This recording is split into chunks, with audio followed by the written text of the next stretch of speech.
Hello, viewers, my viewers. Welcome back to this YouTube channel. My name is Pamela Makumbi Okecho.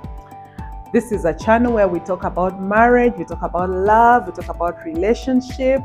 And today, on this very beautiful morning, we are honored to have a guest, our very first guest on this YouTube channel. And her name is Mrs. Helen Okecho Agume. Please say hi to the people. Hi guys, sorry my eye is tearing a bit, but hi, I'm happy to be here. Yes, so last year, as we concluded the year, we were talking about singlehood. We talked about enjoying singlehood. We talked about the common mistakes singles make. And today, Miss Helena is going to share her experience. She's been single before and she's married as well. So she's going to share on both topics. So now I'll just want her to share with you the challenges that she made, how she overcame them. What was her experience as a single person? Did you make some of the mistakes that we talk about? How did you overcome? And please share. Thank you. First of all, it's funny when my older sister calls me Miss Helena, but well, it's well. Um, I don't know about you guys, but personally, I grew up wanting to be married from as way back as I can remember. I'm one of those people that always dreamt about, meeting a Prince Charming and having my car home. And so for me, marriage was very important, honestly, from the beginning. And I wanted to get married as early as I possibly could. Yeah. So did campus. I never had a boyfriend. I almost want to say all my life. If you ask me why, I don't know why. I think no one kukwanad me. I don't think I was kukwanad seriously enough. So I feel like my husband was literally my first boyfriend, that I can say this was my boyfriend. And we met at the university. Of course, you know how our lives are structured. You study, and then when you finish school, then you get a job, then you get married. So luckily enough, I met my husband while we were at the university, fell in love, dated, and then finished campus together, then worked core, then got married. So what mistakes did I make?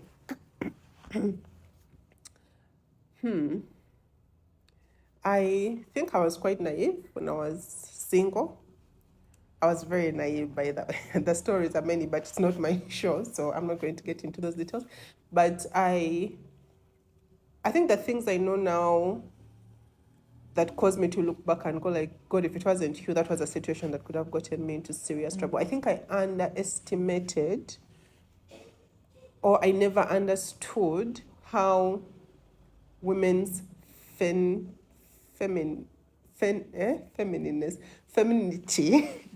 affected men.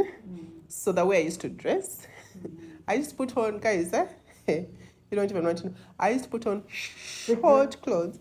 I was so skimpy and I was just happy. I was just feeling smart. Swimming costumes were like two. Yeah, string. Really I had a spaghetti string here and just a spot covered and just a string here tied. And one of my friends said, hey, Mama, Helena, you should swim with us more often. And Bambi, he was trying to make a point and I was not getting it. I was so naive. By the way, I wasn't trying to over entice anyone. I was just feeling smart.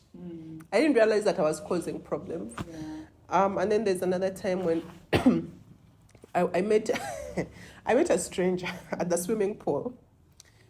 And then we were just chatting and he tells me he bakes cake. And I'm like, I love cake. And he's like, let's go eat cake at my home. I have cake. This is a stranger. I said, okay. I went with him to his home. I'm in a foreign country, don't forget. We ate lunch. Then we ate the cake. Then I got sleepy because I get sleepy after eating. Then I lay down on the sitting room couch while watching TV. While he was watching TV, then I slept. And then, okay, what happens is at some point he comes and is trying to kiss me on the mouth. And I'm like, what are you doing? Then I sit up and I'm like, I want to go. But I look back now and I'm like, what was I thinking? What was I? Honestly, I thought this is just a guy. I'm just going to his home. I'm just going to eat cake. I don't know where I am. I don't really know him. But I think I was quite naive. I think I could have acted more responsibly back then. But by the grace of God, I was preserved. I was preserved because I've had stories of girls, being taken advantage of when they think guys are just friends and when the guys are not. Actually, I'm very suspicious when a girl and a boy are very close friends because I'm thinking, you think you're his friend, I don't know how, I don't know. I don't know. Yeah, so I was quite naive, Bambi, in my singleness. But I thank God that most of this is personal experience. I'm not trying to be, a Miss Goody two shoes. But most of my friends, most of my circles were around church and fellowship. I know sometimes the church boys are like the worst because they pretend. But but my circles were around. I wasn't in the very worldly circles. So I wasn't in the clubs. I wasn't in the bars. I'm not condemning it. I'm just saying it wasn't my lifestyle. I was in church and at home, and then after campus I was at work. So those were my circles. So imagine if I was that naive and in the other setting, I don't know what kind of trouble I would have gotten myself into. But God protected me. Thank you. I just want to dwell on some of the things that she is saying. And she talked about being naive and dressing, in a way that she thought, she was comfortable, she was smart. And many single people do that. Like you're dressed, you think you're smart, you're dressing for yourself, but guess what? Guys are watching and guys are very visual. So when they see you dressed up in a skimpy dress, they're getting their own communication. Like for you, you're doing your own things being smart, but for them, they're like, ha, this chick, she's trying to I don't know, do what to us. So that's one of the challenges many single people make. The other thing that she mentioned that I want to dwell on is the community. Our community helps us a lot, a lot, a lot. Who are you hanging with? Because you see, Helen just said that when she was naive, at least she was in the church community.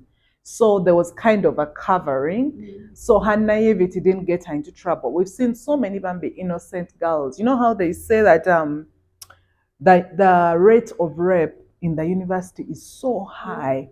And for the most reasons, because the girls Bambi are naive. I mean, all of us have had near rape. Okay, not all of us, but I did have a near rape experience in campus. And I think it was because I was naive. And I think also me, the only reason I survived was because the guy was a Christian. So when he sensed I was scared, I think his senses just kind of kicked back in and nothing happened. But I could picture if it was in the other world where a person has no conscience or something like that. So it's very, very good, the community that you hang in. So as we continue today in the show, this year I want us to talk about enjoying marriage, because I personally believe with all my heart that God has provided enough grace for us to enjoy our marriages. I really know that much as it's a calling, and there are things to learn, and we're going to grow and all that stuff, that there is grace to actually have a good marriage. So this year we're going to talk about enjoying our marriages. We're going to talk about how we can experience that marriage that we have always wanted, the marriage that we've dreamt of, all those things that you've pictured, that, when I grow up, I'm going to be like this, I'm going to raise my kids and do all that stuff. And I still believe that all those dreams are still achievable. So today, I want, Helen is a married woman. How many years? 13. Yeah, 13 years. Can you imagine? Anyway, so she's been married for 13 years, and I'm sure she's happy. She has a good marriage. Now, I wasn't Yes, happy. there's been lessons, it's been a journey and all that stuff. And from her experience, she's happy now, which means there was a time she wasn't happy, and there are things that had to change for her marriage to be different. So she's going to share with us a sneak peek of why she wasn't happy and what she did to make her happy, so that we can learn from this guest. Why I wasn't happy. The first year of my marriage was very hard. So hard, I wanted to leave. But one of the main reasons, if I could point out a few, that I wasn't happy was my expectations of marriage were different from what I found. I married my best friend, who used to treat me like a friend. So we're like, equal, we used to hang out. So we get married and I'm supposed to become a wife. So I had to cook food, which I was happy to do, I think, for most of the time. I had to, take care of him. Now, around that time, I also got pregnant and I was working, I was stressed, I was getting exhausted. So I began to see, I was also doing a course, I was doing, a UMI course. So I began to see imbalance in this relationship. We're both going to work. But then when we come back, for you can sit down and relax. And then for me, I'm supposed to now start night duty. So I just felt like, no, this is unfair. And then there are just many little things around the house, just little things that just began to rub me the wrong way. And then the more he put expectations on me, as in, where is my dinner? The more I resented making it. So he became disappointed. I became disappointed. We started having those issues of, you're not really talking, but you're both pissed. I'm exhausted. I was really unhappy. I was so unhappy, and I remember feeling like this is not what I signed up for. I don't need this. Let me just go back to my own world and be happy. But I didn't have money, so I couldn't leave. I couldn't afford a hotel. I couldn't go back home because my mom would chase me. So I was like, let me just go there and be miserable and not talk.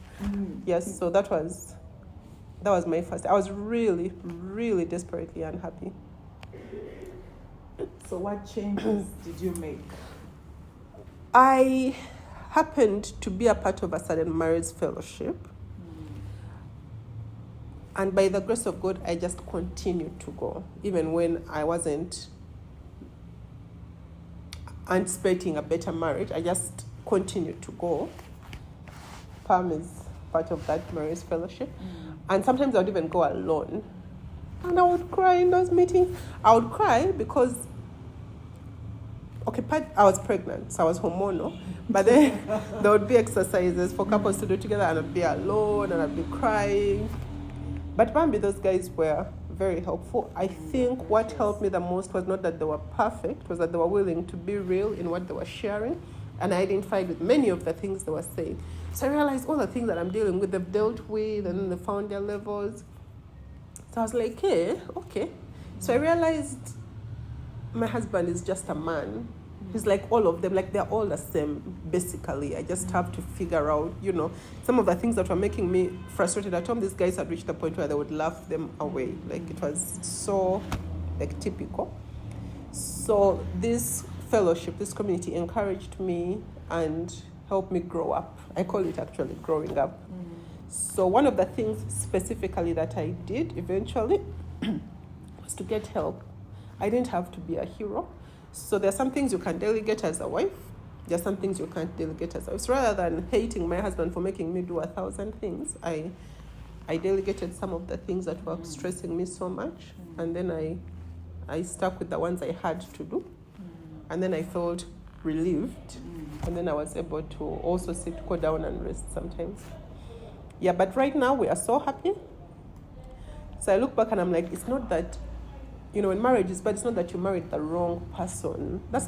Don't change the person and think everything is suddenly going to be better. No, you married the right person if you're married. Most of the time you married the right person. Just figure it out. Wow. So, guys, you've heard the story. There are a few things that I really want to point out from her story. And over the years, over the next few weeks, we're going to unpack how to have a good marriage, what are the things we need to do, and all that. But the few things that she said that I really want to re-echo is, one, there has to be a mindset change. Because a lot of us have watched those movies of happily ever after. Man, we watch Hollywood and they make marriage look like it's a walk in the sand. So you come in with that mentality and then you're disappointed. Banange, the person is doing things you are not expecting. So yes, there's that mindset shift. But secondly, she talked about community. Community is so, so, so important. I really believe marriage was never meant to be done just to people, because we are all learning, we are growing. We need to learn from each other. We need to encourage each other, work with each other. So good community is very, very important. And then you said something about growing up. Guys, you have to grow up. Marriage, you really have to grow up. You cannot be that little spoiled girl, daddy's girl, or mommy's boy, and think you're going to make marriage work. We all have to grow up. And then the other thing you talked about was delegation of chores. Like you can't be superwoman in this marriage because we are human. We get tired, we get stressed.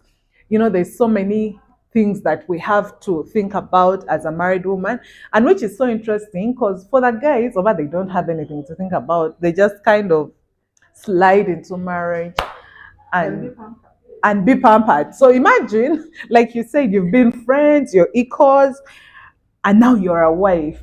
There's a friend of mine who told me that when she served her husband after honeymoon, he's like, please don't serve me like that. Like, I'm not your friend anymore. I'm your wife, I'm your husband. So in other words, now put on the wife hat, get on your knees, serve me properly and things like that.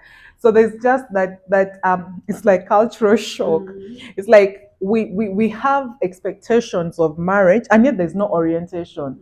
So you're single today, you say I do, then you're suddenly a wife and a husband.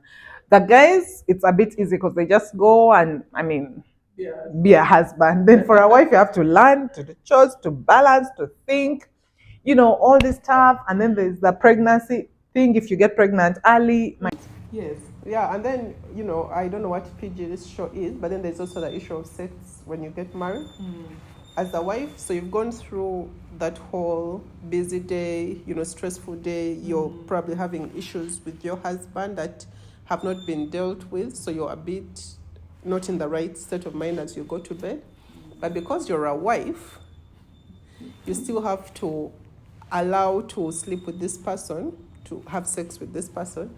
And then you feel used. You feel like we didn't talk about the other issues that we had, but yeah, so you just I know you're touching me. it's just there's just like you're disoriented, you're stressed, and then for him he's so happy, like yeah, welcome to marriage. It's you're like no.